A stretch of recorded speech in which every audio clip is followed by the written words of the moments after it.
My name is Maisha Richards, and I'm a firefighter paramedic with DC Fire and EMS. I've been in the fire service since 2009, and I began as a volunteer and loved every minute of my duties. My dream was to become a firefighter paramedic in the nation's capital. I spent countless hours perfecting my craft in hopes of being able to serve the citizens of Washington, D.C. My hard work finally paid off, and I was hired on October 16, 2017. When I graduated from the academy, I was assigned to Engine 32 in Ward 8. I've loved every minute while working in the community and being able to help the citizens in any way that I can. One of my favorite things to do is to engage with the community and talk with the MPD officers. At times, we played basketball together with neighborhood kids when we had some downtime. On July 31st, 2020, my partner and I responded to a 911 call for a 19-year-old female in respiratory distress. When I arrived on scene, we had to get fully dressed from head to toe in full COVID PPE before we can enter the home. In the academy, they teach us that scene safety is one of the most important things on a call. As a provider, you have to be safe. You have to make sure your partner is safe to ensure proper and safe patient care. Once we entered, we found 2 females and 1 male in a back bedroom. The female caller was irate and stated we took too long and did not care about COVID, and that she did not care about COVID. The gentleman standing in the corner told her to allow us to do our job. The 2 subjects then began to fight each other.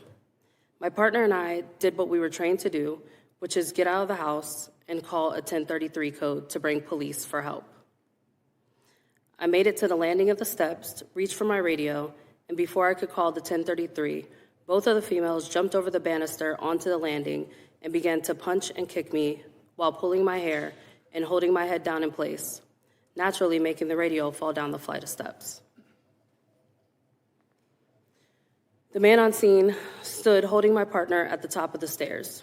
2 minutes went by before I was able to get free and get my radio to call for help.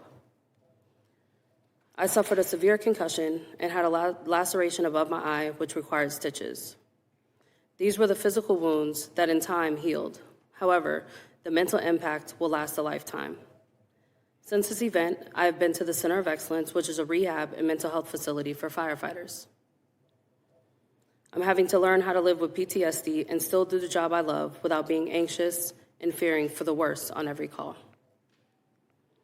Prior to 2020, I felt like MPDs respond to these routine medical calls in Ward 8 more.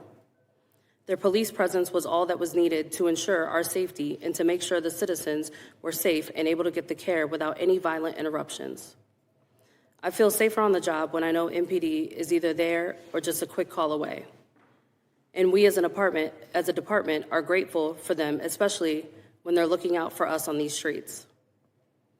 The amount of assaults, violence, and shootings in the district are skyrocketing, and it makes me feel less safe, especially after my incident.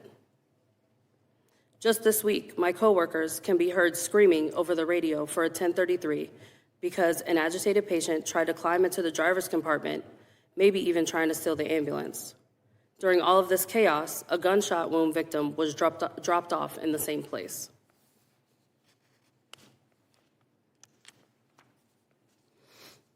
This year, I received a phone call from the DA telling me nothing was going to happen to the 2 women who assaulted me. I was told that one of the women would receive community service, not because of what she did to me, but because while in the process of prosecuting her for this crime, she picked up additional charges.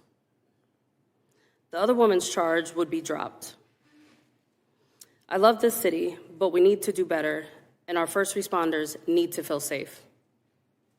The nation's capital is no longer a place where firefighters and EMS workers can render care to those in need without worrying of becoming a patient themselves. Several times a month, we are on calls, running from nearby gunshots or having a stage prior to going into a violent scene because we are waiting for police officers to respond. When I took the oath and was sworn in to be a firefighter paramedic in Washington, D.C., I was fully prepared and aware the possibility of dying in a fire could become a reality at any moment. However, I did not expect that while helping someone during their most vulnerable time in need during a medical emergency, that the tables could quickly turn on me, and I could become a victim of an assault and lose my life trying to save another.